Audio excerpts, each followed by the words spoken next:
अस्सलाम वालेकुम, welcome to our YouTube channel Pindi talkies. आप देख रहे हो मैथ और मैं क्रिकेट शो। आपको बताते चलें कि जैसे ही पाकिस्तान का स्क्वाड का ऐलान हुआ श्रीलंका के खिलाफ, जी हाँ, 2 टेस्ट में मैचेस की सीरीज होने जा रही है 16 जुलाई से, जो कि 28 जुलाई तक रहेगी। तो आपको बताते चलें, साथ ही राशिद लतीफ़ पाकिस्तान के एक्स विकेट कीपर और बैट्समैन और साबिक कप्तान जो हैं वो आ गए हैं फॉर्म में। जी हाँ, उन्होंने अपना यूट्यूब चैनल खोला और रगड़ के रख दिया, जी हाँ, सिलेक्टर्स को। और साथ साथ आपको बताते चले थोड़ी तनकीद की किंग बाबर आजम के ऊपर भी। इस हवाले से इस तमाम रिपोर्ट के ऊपर नजर डालेंगे, लेकिन सबसे पहले हमारे चैनल को सब्सक्राइब करें, लाइक करें, कमेंट सेक्शन में अपनी राय से जरूर आगाह कीजिएगा। तो सबसे पहले तो स्क्वाड के ऊपर नजर डालते हैं, उन्होंने किन प्लेयर्स को जो है तनकीद का निशाना बनाया। सबसे पहले तो आपको बताएं, उन्होंने बात की जी शान मसूद के ऊपर। उन्होंने कहा जी शान मसूद को आप मुझे बताएं कि आपने किस बेस के ऊपर आपने उनको सेलेक्ट किया, कि शान मसूद की कैपेबिलिटी क्या है। शान मसूद ने जिस तरह वो स्ट्रगल कर रहे हैं इस वक्त टेस्ट बैटिंग लाइनअप के अंदर पाकिस्तानी टीम के अंदर, आपको तो उसको जो है सिलेक्ट ही नहीं करना चाहिए। या तो आपने जो है सिलेक्ट करने के से पहले वो जो आपने एक डाटा मैकेनिज्म मुतारफ करवाया था, जिसकी 2 महीने 1.5 महीने पहले इस्लामाबाद यूनाइटेड के एक रिजवान नाम थे उनका, तो उनको आपने जो हायर किया है मिकी ऑथर ने, तो उन्होंने कहा या तो फिर उन्होंने जो है वो मॉनिटर का जो स्विच है ना वो ऑफ करके उन्होंने शान मसूद को सिलेक्ट किया है, या फिर आपने उनको एक्स्ट्रा फेवर दी है। क्योंकि अगर मॉनिटर ऑन करके अगर आप उनकी परफॉर्मेंस के ऊपर नजर डाल के अगर आप डाटा को एनालिसिस करके अगर आप देखें तो फिर कहीं पे भी शान मसूद की सिलेक्शन नहीं होती। तो उन्होंने काफी ज्यादा तनकीद की। उन्होंने शान मसूद के ऊपर कहा, उन्होंने कहा 14 इनिंग्स में अभी तक 155 रन उन्होंने बनाए हैं। तो क्या उनकी कारकर्दगी है, क्या चीज है, जस्टिफाई करें हमें जो है आप ग्राफ के साथ और तमाम डाटा के साथ आप हमें जस्टिफिकेशन दें कि आपने भाई हाउ आपने शान मसूद को जो है सिलेक्ट कर लिया है। दूसरी उन्होंने तनकीद की है जी हसन अली पे। उन्होंने कहा जी ठीक है, हसन अली जो है वो जो है काउंटी के अंदर लेकिस्टायर जो है काउंटी फ्रेंचाइज उसके अंदर वो परफॉर्म कर रहे हैं, लेकिन उन्होंने कहा इसका मतलब ये नहीं कि आप उनको जो है टीम के अंदर सेलेक्ट कर लें, लेकिन उनको एक बात ये भी पता होनी चाहिए कि उसके जो हेड हैं वो मिकी ऑथर साहब हैं।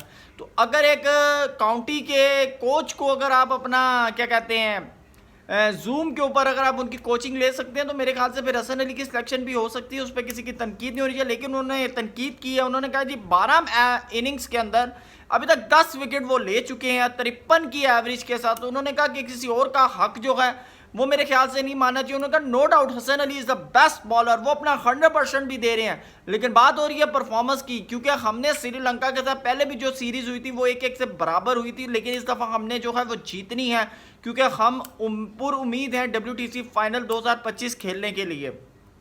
साथ साथ उन्होंने जो है नोमान अली के ऊपर बड़ी तनकीद की। उन्होंने कहा देखें नोमान अली इस वक्त उम्र के जिस हिस्से में हैं, मेरे ख्याल से बुजुर्गी की बात करें, जहाँ जी बुजुर्गी के जिस हिस्से में है, तो उन्होंने कहा नोमान अली के अलावा जो है आपको जो है क्या कहते हैं नोमान अली की जगह किसी और प्लेयर को चांस देना चाहिए। आपने नोमान अली को सिलेक्ट कर लिया, तो नोमान अली जो है अब उनकी एज काफ़ी होगी, उनकी वजह से किसी जो यंग टैलेंट का जो टैलेंट ज़ाया हो रहा है, आप किसी यंग टैलेंट को चांस दे। तो नोमान अली पे भी साथ साथ अब उन्होंने स्टेयरिंग को घुमाया है जी बाबर की तरफ। जी हाँ, बाबर आजम को उन्होंने कहा ठीक है, बाबर आजम तीनों फॉर्मेट के कैप्टन है, सारी चीज़ें ठीक हैं, लेकिन उन्होंने कहा कि टेस्ट के अंदर जो है आपने सरफराज को तो ले लिया, लेकिन आपने रिजवान को वाइस कैप्टन बना दिया। उन्होंने कहा जैसे कि आप देख लें कि रिजवान इस वक्त स्ट्रगलिंग उसमें है कि 6 इनिंग्स में 144 रन उन्होंने बनाए, लेकिन उन्होंने कहा कि सैफ़ी की अगर आप इनिंग्स देखें कि सैफ़ी ने आपको 335 रन की इनिंग दी, न्यूजीलैंड के साथ सीरीज ड्रॉ की,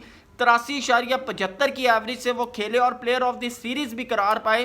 और उन्होंने कहा कि Saifi is a good batsman और उनके पास कैप्टनसी स्किल भी हैं जो आपको भी मदद दे सकते हैं, तो वाइस कैप्टन जो है वो सैफी को होना चाहिए। साथ साथ उन्होंने रिजवान के ऊपर तनकीद करते हुए कहा कि रिजवान तो ऑलरेडी जो है वैनकूवर नाइट्स में जो है लीग है उसके अंदर वो सिलेक्ट हो चुके हैं, और वो तो जो है लीग वो 20 जुलाई से लेके 8 अगस्त तक चलेगी, जबकि पाकिस्तान और श्रीलंका का जो टेस्ट है वो 16 जुलाई से 20 जुलाई और 24 जुलाई से लेकर 28 जुलाई तक मुनक्किद है। तो उन्होंने कहा ये तो बड़ा यानी कि मसला आ जाएगा पाकिस्तानी टीम के लिए।